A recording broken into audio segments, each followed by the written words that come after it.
On this episode of ResiWeek, we talk about a hybrid-first approach, smart home adoption is increasing, and new cyber threats. All this and more on this episode of ResiWeek. The network for the AV industry. What are you listening to? This is AV. This is AVNation. This is AVNation. This is ResiWeek, episode 307, Relationship Residential. Support for AVNation is brought to you by Peerless AV, driving technology through innovation.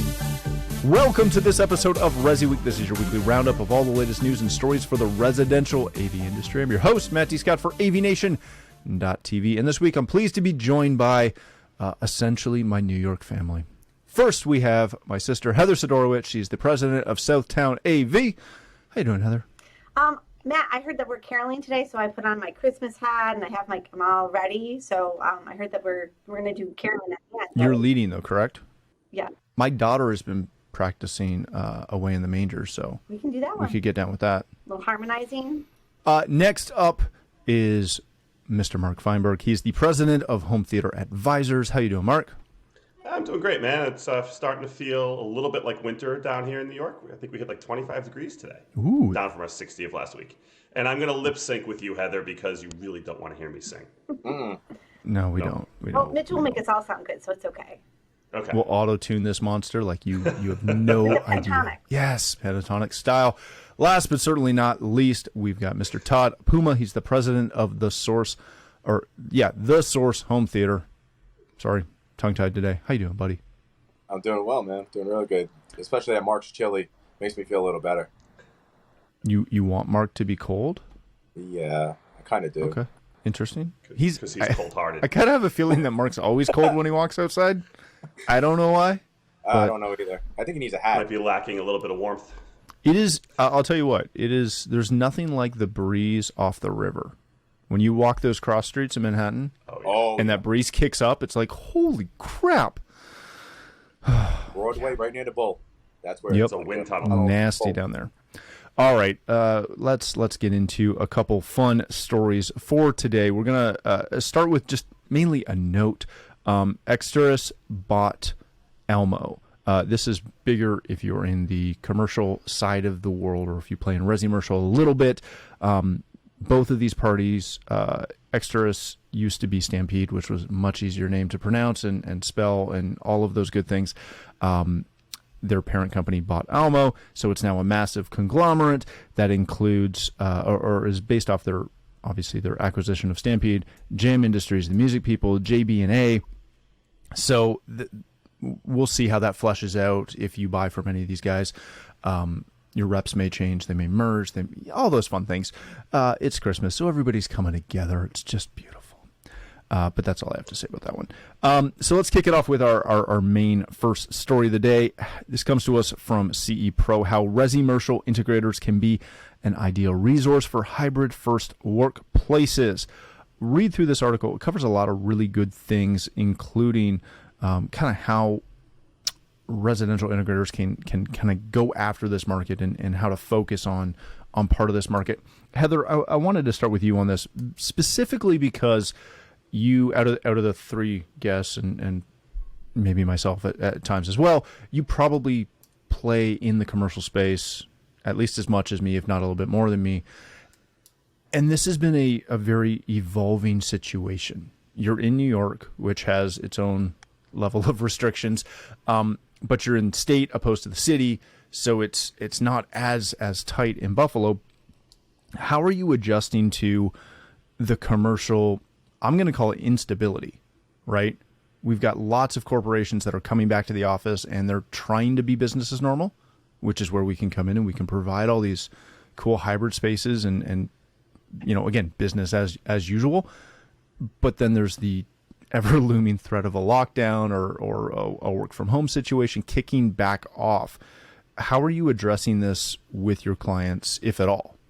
We do like to talk about, so I'll back up even more. So we are about 85% commercial and the rest we would call relationship residential. We definitely believe that no matter what happens, hybrid's never going anywhere ever again, right? So I think we all know that Flexibility, a lot of companies proved that they could work remote or hybrid. So that's going to be here to stay. And because of that, companies who I think held out as in things would go back to the way they were, those companies are now saying, okay, we really do need virtual options. So we're seeing it kind of grow and morph into that way.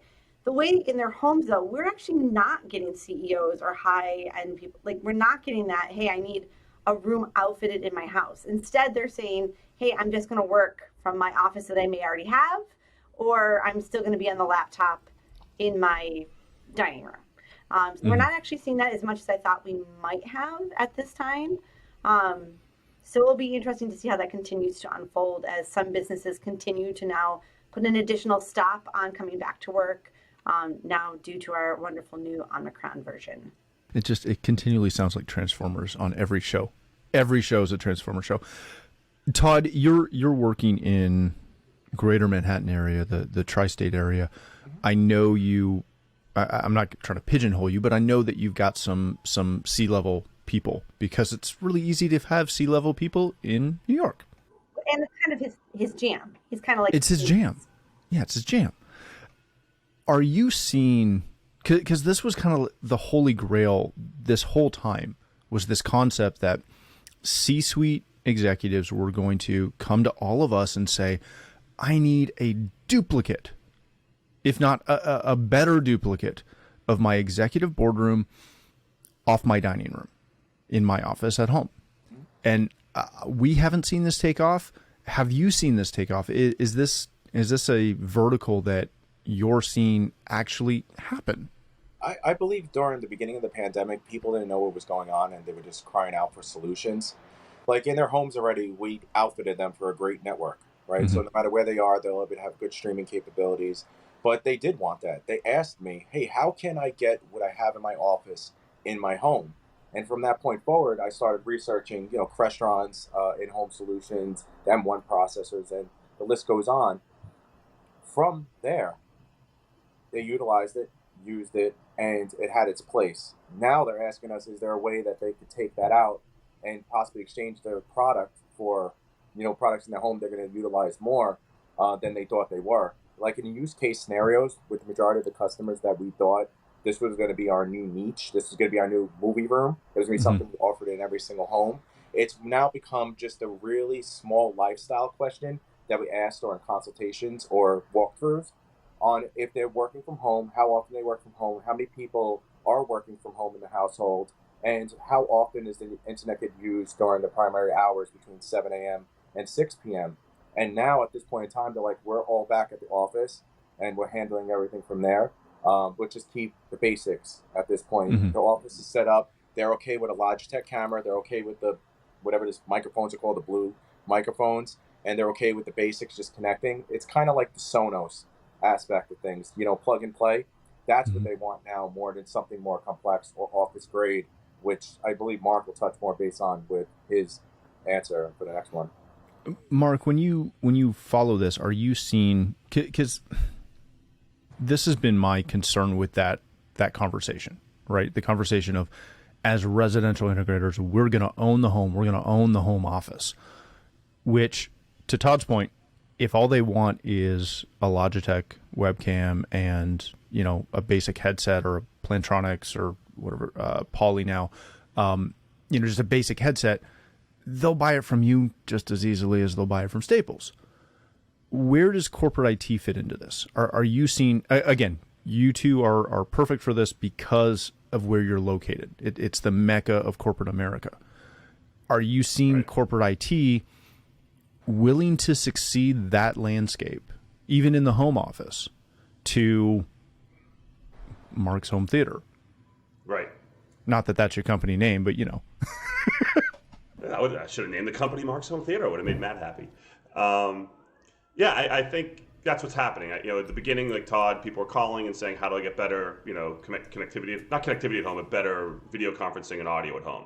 And I led them down the path, and I would also, at the time, I wasn't even allowed into buildings in the very beginning. Buildings completely shut down. Even if clients wanted me in, they wouldn't. The doormen wouldn't let me in. So I pointed them towards, a Logitech camera and a better microphone. And would sometimes talk them through how to do it on the phone. And I realized, at least at that level, I didn't even pursue going down trying to make that a business, because there were very little margins there, and there's a lot of hand-holding and a lot of service calls related to things around the computer. Whether the computer didn't have the right memory or they were running into firewall issues with the office, it just wasn't worth it. I did it as a little bit of a courtesy to some of my better clients. And then what was happening is, once things started to shake out a little bit, you're right, the corporate IT offices, if it's a C-level executive, he's getting someone from the IT department is coming over and setting everything up on his computer for him. They were already coming and installing the printer and setting up the laptop and connecting the VPN back to the office. So this is just one more thing they're doing for their C-level executives.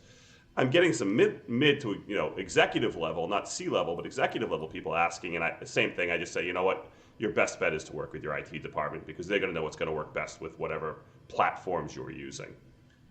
The only questions I get now are like people who want to do it for the family. And I think Henry Clifford did an article about it a few weeks ago, doing a Leon soundbar with a camera built into it and putting a little mini computer behind the TV and being able to do it all in the living room. So when the family wants to do a video call with the family more socially, but once people kind of see what that entails, they're like, for the amount of times they're going to use it, it just isn't worth it.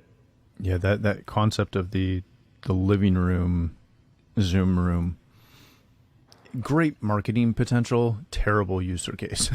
Right, because no one wants to see, like, when you sit on your couch, you're not sitting up straight, you're not feeling, it's... Well, I am, but I have really good posture. You're getting comfortable, you're in your sweatpants, it's the end of the day, it's the place you go to relax. It's not, it's maybe not clean, there might be stuff on the floor. So I think that whole living room idea it's just a different space, a different feel. It'd be tough. I think it's a tough sell to go that direction. Well, again, it's typically people who aren't super tech savvy, and they want that pick up the remote and push one button and have everything happen. It's like, we can do that, but are you going to spend the kind of money to make it that simple? Remember WebOS TVs, and you would get like the keyboard, and it would be like 4 inches by 2 inches, and like, this is going to be the future. I still have my first thin Samsung Plasma. I still have the QWERTY remote that came with that thing. It's ridiculous. It's like a sidekick. Kids, look that one up. Look that one up, kids. Right. Oh my God, I remember that thing. Hey, thanks for watching the first segment of this week's episode. To catch the entire show, please click the link below or visit avnation.tv. That's avnation.tv.